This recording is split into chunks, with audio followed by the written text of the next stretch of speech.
Good afternoon, everybody, and welcome to another Bite Size Branding live show. We do have two special guests today, and one of them will be joining us soon. Our IT guy is having tech problems. Who would have thought, something new? But we'll welcome Sarah to the show while we've got her here. And as always, Grant Tom, my, second in command, my right-hand man, what is it called? Partner in crime. My partner in crime.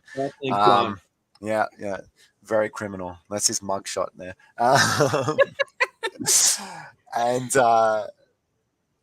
That's how it looks, exactly like that. And as we wait for Rob, we're gonna jump into the show. So Sarah, in a minute, I'll give you a chance to tell everybody a little bit more about what you do. But before we get there, Grant, introduce yourself and give everyone an idea how the show is going to run today. Well, welcome everyone to the show. My name is Grant Tom, and I'm known as the head fire starter of the marketing and advertising industry. And what that means is that when people get ideas, I'm the one that gets it initiated and implemented so that it works out to be value for their customers, for their brand, for their business, and as well as for their staff. I really look forward to the show today. We've got lots of technical challenges, but at the same time, we've got the right people on the show to be able to unbundle it. And hopefully, Bernard has sorted out his clock, and that technical challenge will be put to bed. But the rest is about our businesses and how we're going to unbundle the connectivity. So hopefully Rob's going to join us soon. But Sarah, so good to meet with you. We look forward to the show and the challenges that's going to come with a live show.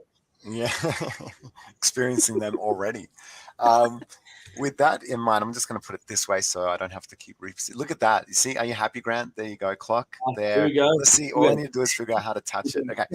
Good. We're on the way. We're on the way from misery to happiness. Okay. Cool. Sarah, tell us a little bit more about InnerWorks and what you guys do.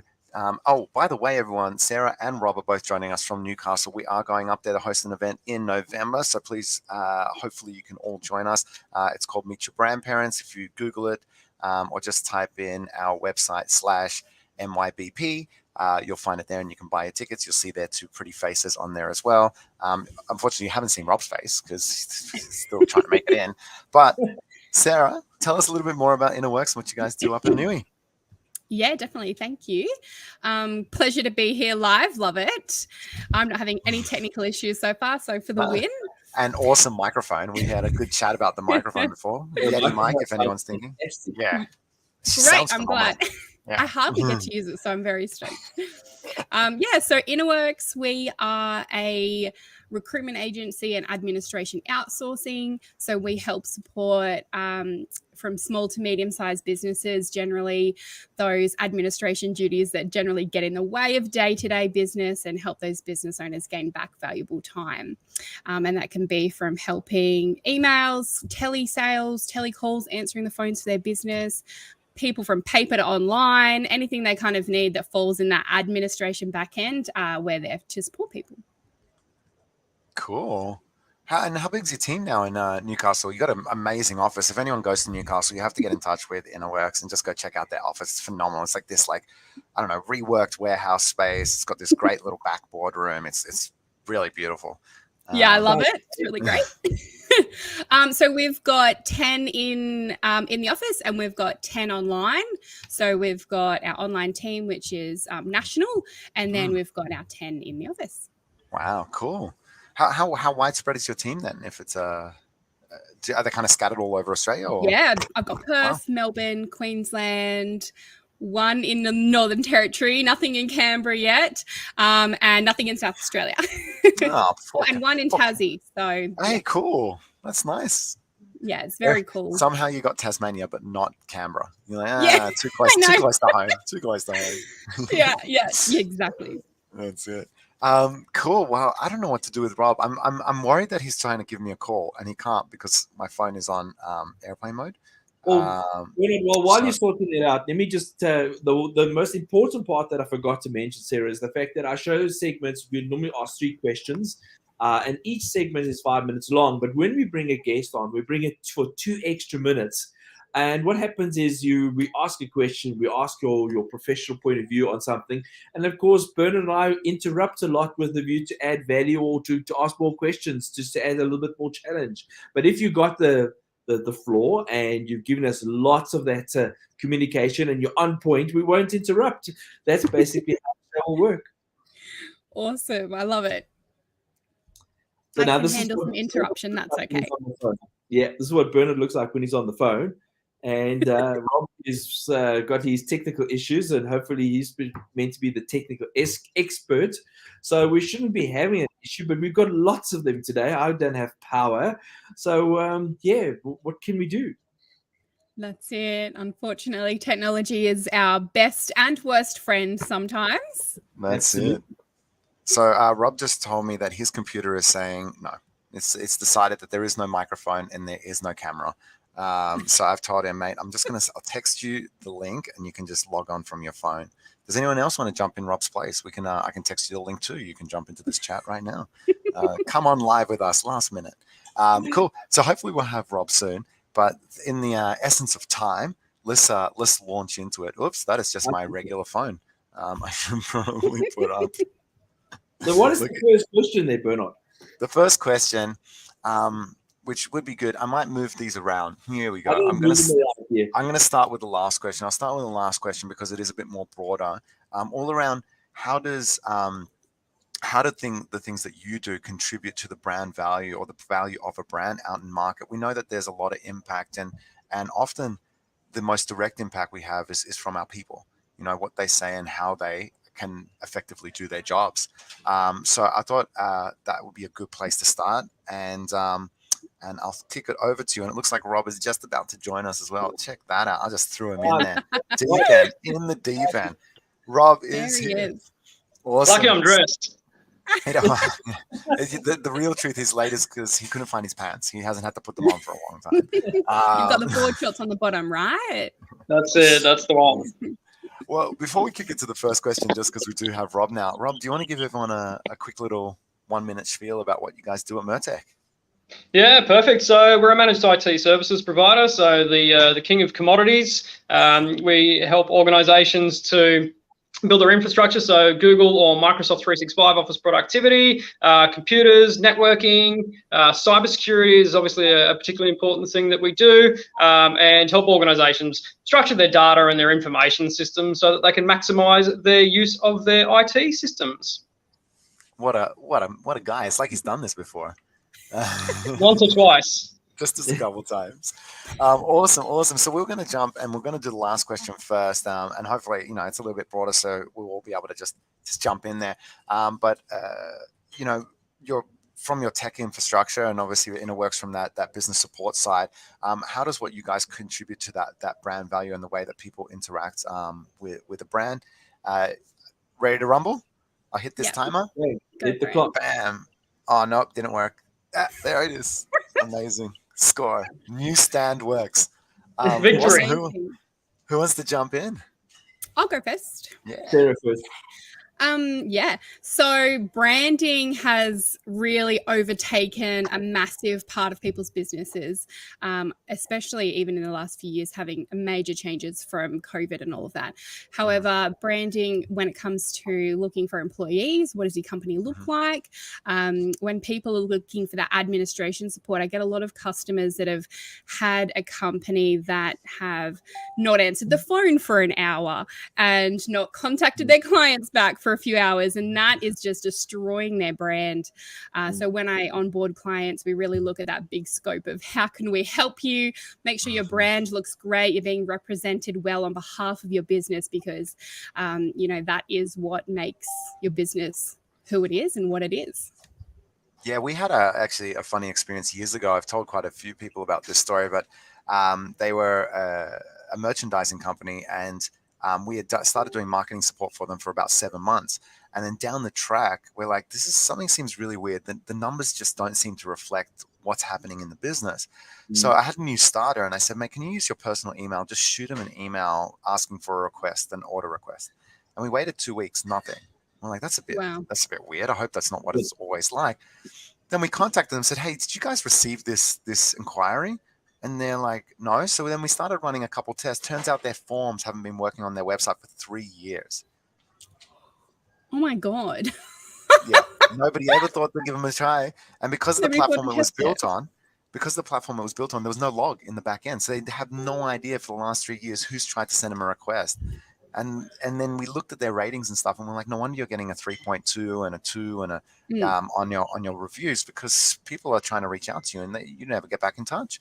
So it does have a direct kind of impact on the way that people relate with people's brands. Rob, I'll stop talking now and I'll throw it to you.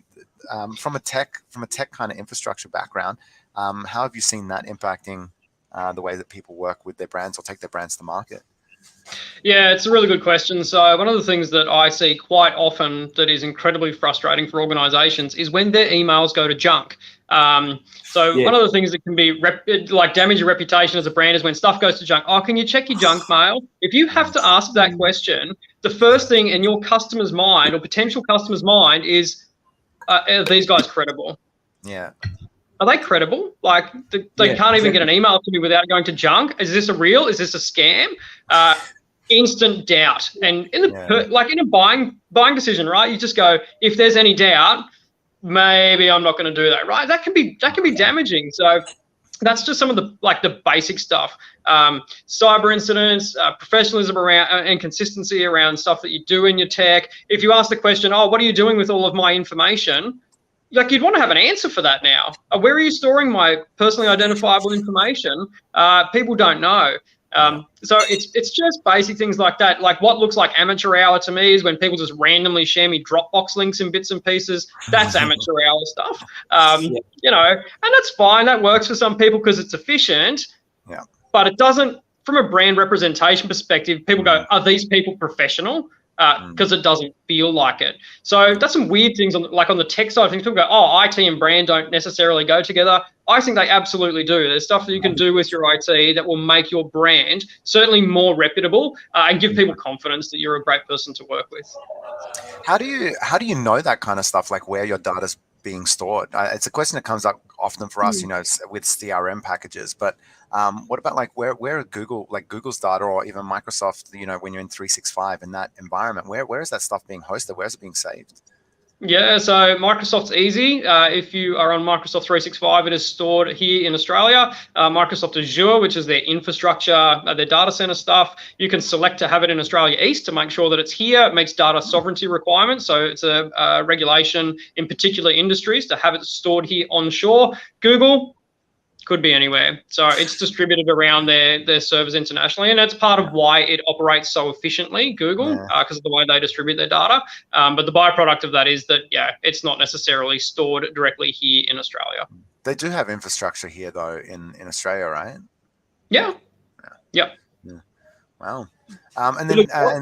And data protection is vital to a brand's existence, because, as soon as your data's been impeached, then basically you're spending a lot of time on PR trying to recover the validation of your ethics as to what you are as a business, but you're not really being held up in the sense of confidence from a buying power there afterwards. Yeah, absolutely. If you we've been talking about this a little bit recently. We're talking about Medibank got done today. Optus got done last week. Would I trust those organizations with forget my information, but my money, all my stuff? I wouldn't now. It just casts doubt over to them being a reputable brand or a reputable organization to work with, because they can't protect my stuff. They were entrusted to do that. That was their responsibility. So, yeah. Medibank was a big one. I got 2 questions on this, but I don't want to dive too deep in it, because we have another question coming up a little bit later that we're going to dive into in depth. But the things I want to kind of cover off a little bit later on is how important is it that data stored here? Is Australia's infrastructure around technology that far superior from other countries that we can go, okay, this is where we should be keeping it? And then the other question I had, I can't remember now, so I probably should write them down, or else it's going to go up into the ether. But a lot of people keep talking about Australia. Is it like, how important is it really? Do we actually offer that level of superiority in tech stack, I guess, to vouch for Australian Australian based. But don't answer that now. We'll save it for later. I know. I just pre-prepped another question. Sarah, I wanted to kick it back to you. All your guys are based here in Australia, right? Correct. In Newey. Yeah. And we're talking about it before. They're actually national, which is really cool. And is that important to the way your clients see what you guys do? Very much so. Having those local Australians time out. It is really important to all my clients. Very. Yeah. And Look, is that Sarah, part of... Sarah, I think you need to answer that properly because, we're not used up all the time just to pose the question. I think let's just get a proper answer. Yeah, look, it is one that my clients do actually ask. It's not something that I'm implying that I think. It is something that I get asked every time I have an administration lead or a new client.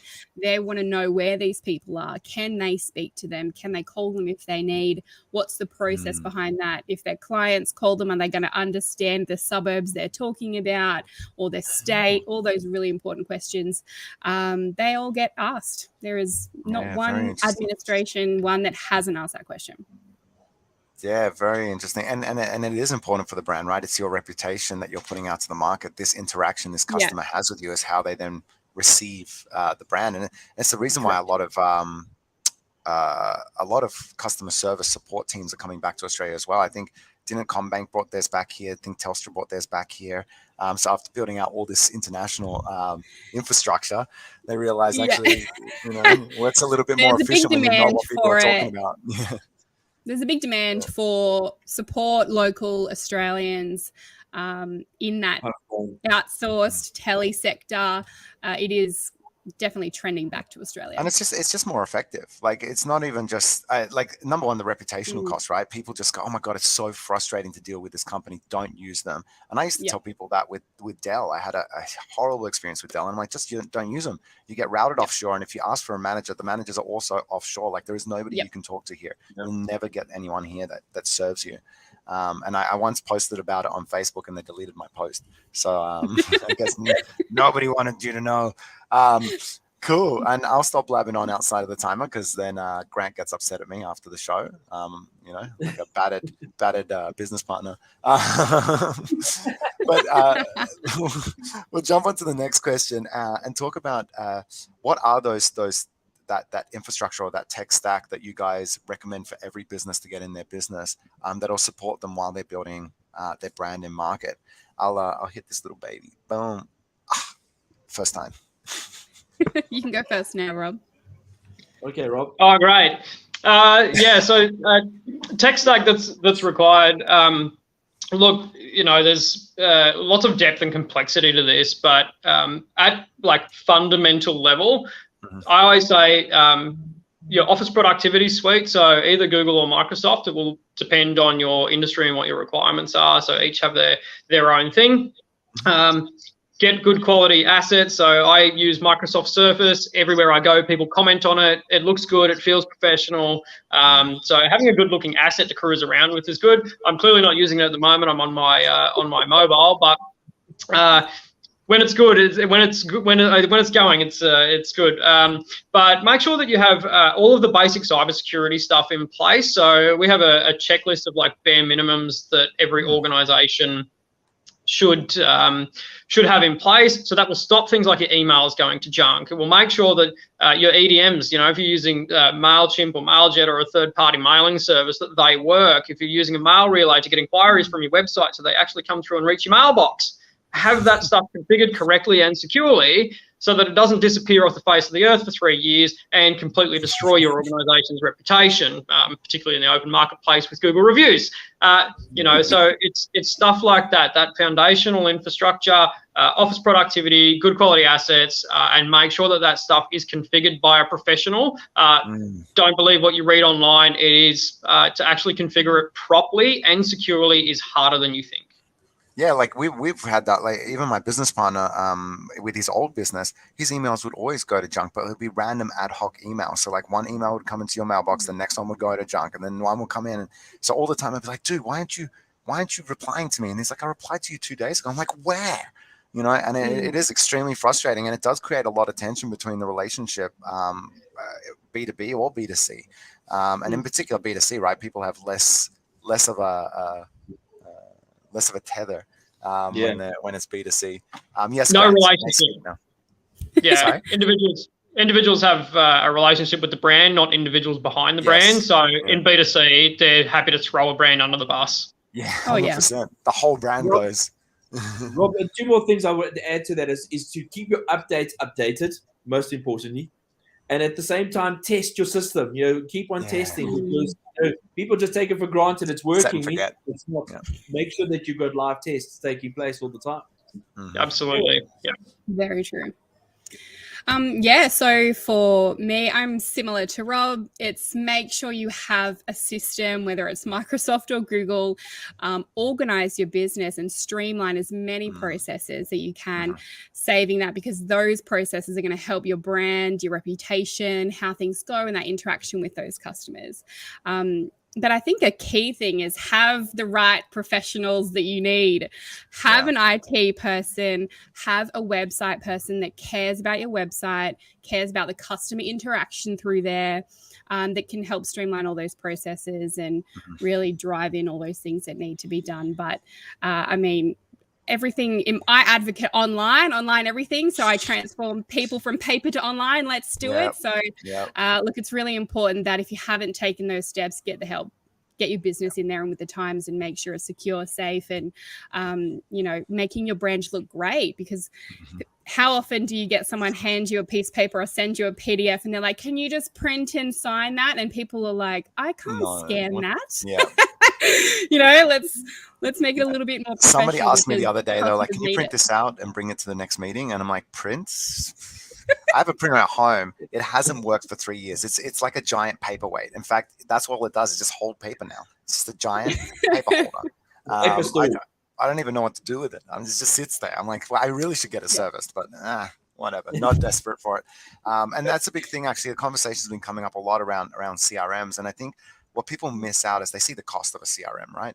But what they don't see is the amount of energy that can be taken out from putting in a CRM. So like automation, task management, contact management, and then all the marketing layers you can put in there, email marketing, segmentation, all this kind of stuff. Like I honestly, I used to have a calendar note that I used to move from day to day of things that I had to do every single day. And then I deleted that when we put in the CRM, which I was highly resistant to. So like people think that just because we sell it, like we're all on board. Mate, I was so resistant to being on a CRM. I was like, it's more work. It's more I know the feeling. Yeah. We've all had to push through those boundaries and do it ourselves as well. I say to people, it's like when you're a baby, you didn't just like get up one day and start walking, right? You tried to walk a little bit and then you would fall, and you tried to walk a little bit more. And then one day it just became natural just to walk that way. And now, like, it honestly gives me anywhere between 3 to 6 hours. I go to bed very peaceful every night. Like, I don't think about a thing. I know it's in there, and tomorrow it's going to tell me what I have to do. And it's great. And I think a lot of people forget that. And they don't take that into the cost. They don't take their own time into a cost. They don't say, oh, this time actually cost me money. And another, like, I had actually a question for you guys. Sorry, Grant, I'm allowed to ask more questions. Get off my back, son. Unbranded emails. How do you guys feel about unbranded emails? You know, when somebody has an at Outlook, at Gmail, you know, that kind of thing. It should be the first thing you change. Invest the $20 a month, get a branded domain email for sure. It's not even. I think what is it, Rob? How much is it?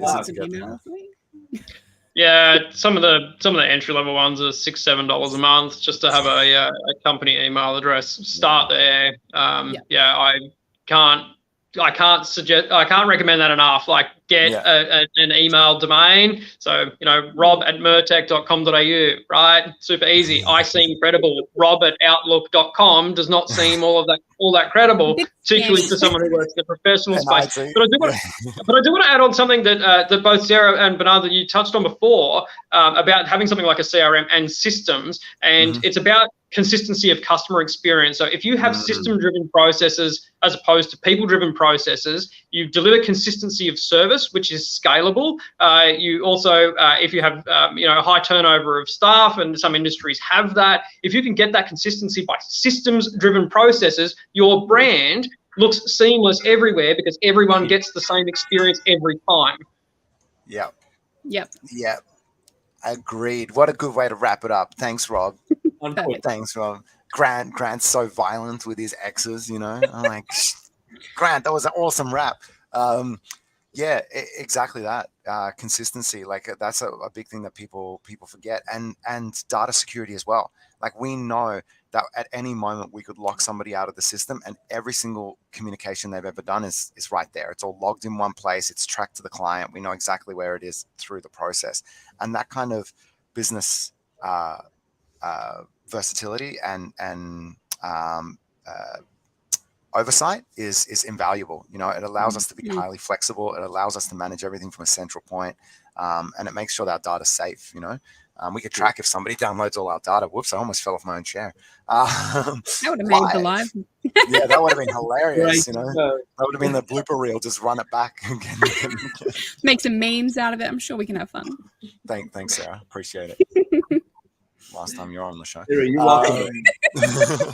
Grant, did you want to throw anything else in there before I jump to the last question? The most important part that I've always said to business owners is try and call your own business, because sometimes just because you're on the inside track, you think it's great, but if you're going to try and call yourself, you might not buy from yourself. And exactly when it comes to your communications, you know, when you're sending communications out, just BCC yourself and just see how it comes back, how people are receiving it, because, you know, if you're talking in a non-entity way, you're just not going to get the feedback that you are looking for. So I think just always put yourself in the shoes of your customer. Yep. I had a feeling he was going to say that. That's why I threw him in there.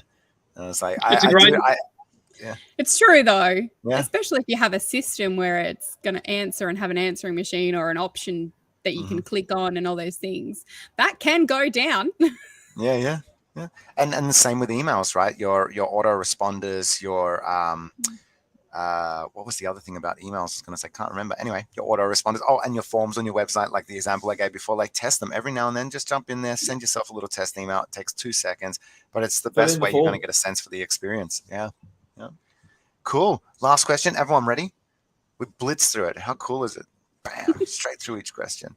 So this question kind of like tailing back to where we got to on the first question, all around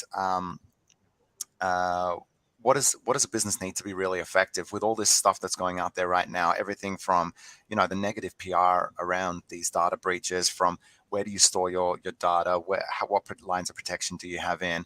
And I do remember that bit of the question that I wanted to ask, you know, so I guess we'll add to this question, how important is it that your infrastructure is Australia-based? Does it really mean anything in the great scheme of things?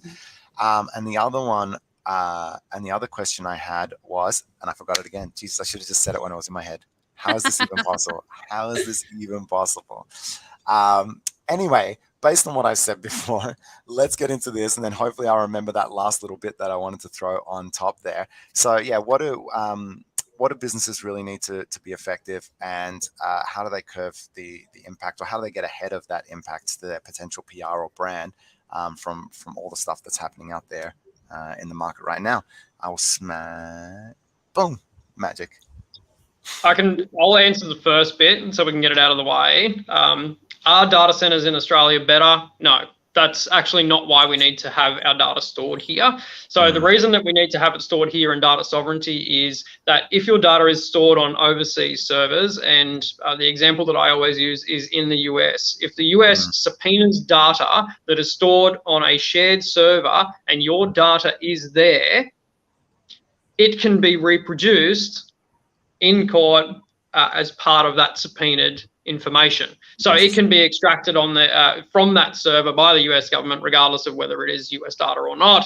It's whatever's on there, they can get it. So they can get a court order to get that. The likelihood of it occurring is, of course, very low, but they can still do it, and that's the point. So if you work in defence or an NGO where there is, or the disability employment services, there's plenty of spaces where you need to store stuff here. It's because you, keep and retain information that we don't want to go offshore because it's essentially sovereign risk, right? So they're going, okay, well, you have to keep that data here on Australian servers because we don't want anybody to, ask for that data off the server and that provider being obligated to give it to them. That's essentially why that's the case. Yeah. Okay. So there you go. There's my nerdy regulation piece for the day. So amazing, spot on answer. So then, around the PR side of things, like reputationally, is there, what should people be looking out for, kind of in the market at the moment, to protect themselves and protect the reputation of their brands?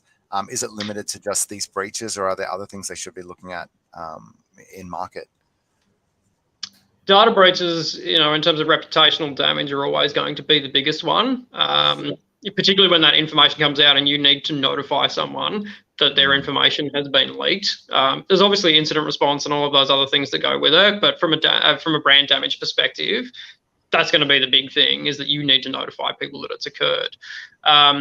Things that you need to have in place to protect yourself from that is just get competent people that understand it. There's plenty of cowboys. IT particularly is an unregulated industry. That means that anybody who says they're an IT provider technically is. Whether they're competent or not is yet to be seen. I think, Bernard, we've had this conversation before, that the grand total of customers we've brought on board that meet our minimum cybersecurity requirements is 0. And we've invoiced more than 50 new ABNs in the last 12 months, right? So out of 50 customers that we've brought on board, 0 meet our minimum benchmark. Now, we're not some wild, spend tens of thousands of dollars doing cybersecurity stuff. Literally just the basics are being overlooked. So yeah, my big recommendation is find people who are competent and at least doing the basic stuff that you need to protect your business from that type of stuff happening to you. Yeah.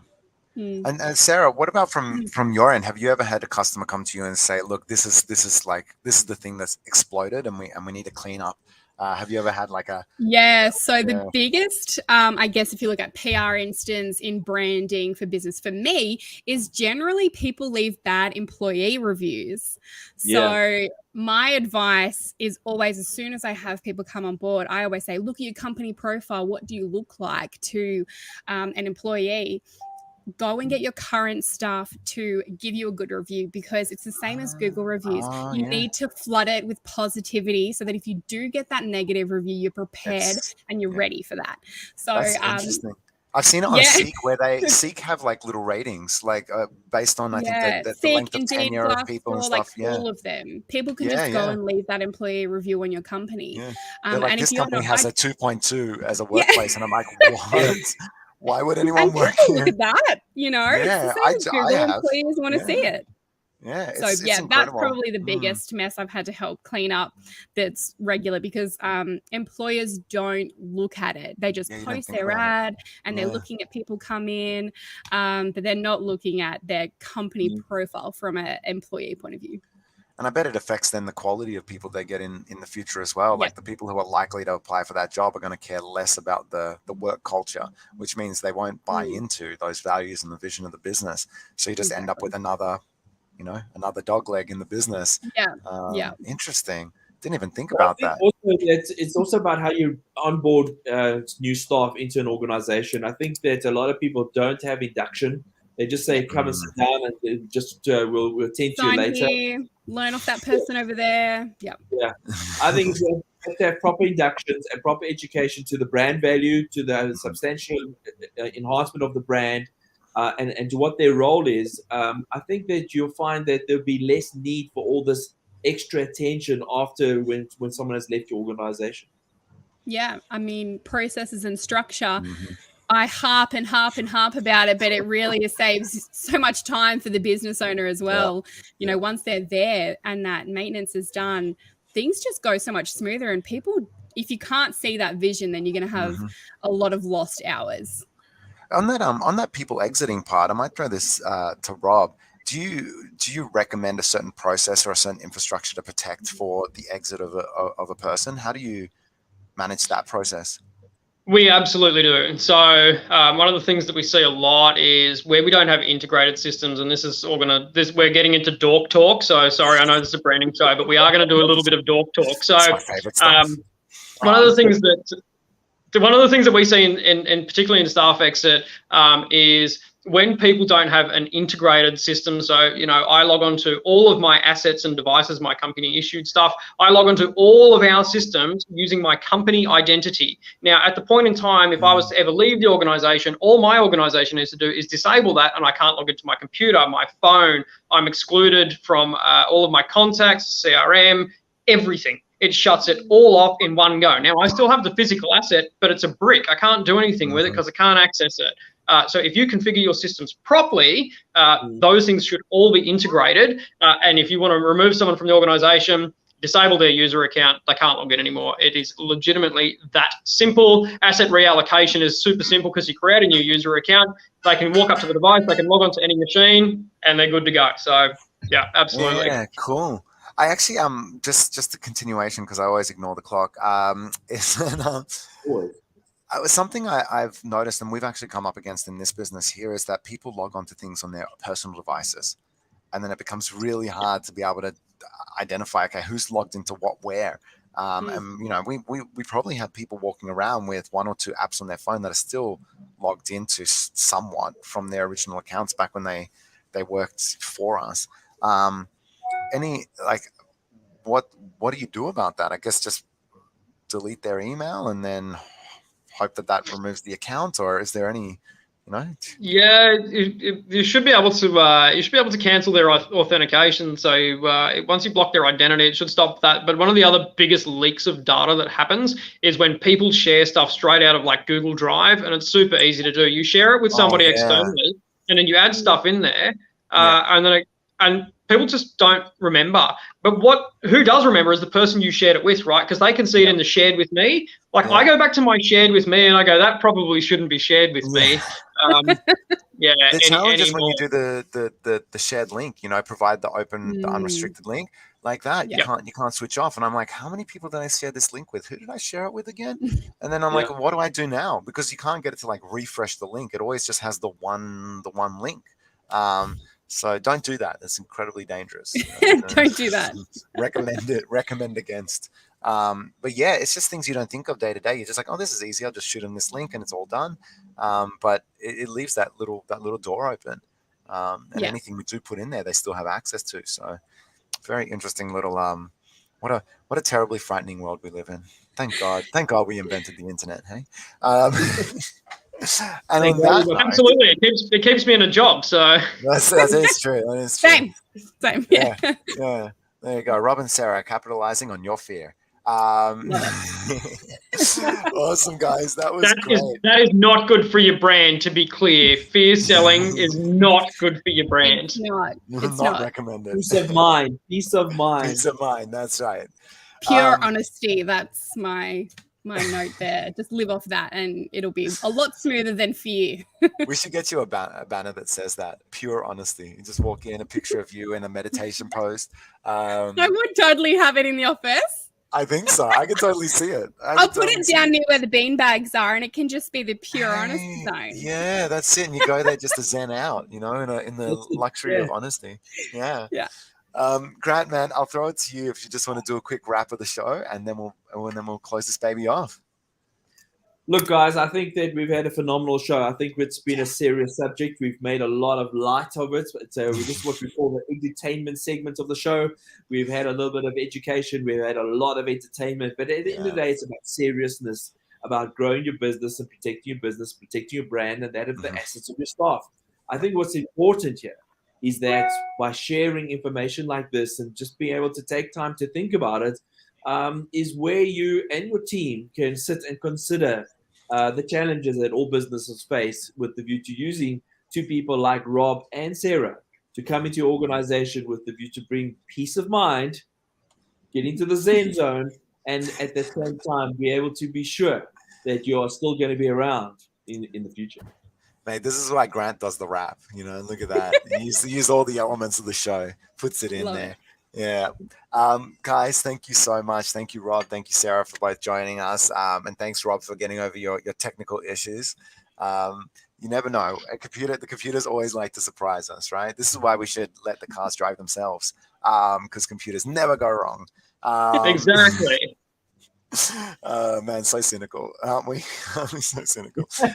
But thank you both for joining us. Looking forward to coming out there in November and hosting an awesome event. Great workshop. We'll share more insights just like this, as well as digging deep into people's brands and how they can make sure that they are set up for growth. Grant, as always, thank you very much for joining us. I always point the wrong way. There you go. There he is. And everybody that's listening and following on, please like, comment, share, send us any ideas or any controversial things that you'd like us to speak about, like cybersecurity. And also, if you have any guests you'd like us to feature on the show, we're happy to reach out to them. Or if you would like to introduce us, love to feature great people on the show, like these two below. And I think that's it. Is that it, Grant? Do I have anything else to say? Did I forget anything? I think your time is up, Bernard, but I think I did a good show. It's time. Awesome, guys. Thank you very much. And we'll catch you all in the next show. Thank you. Thank you.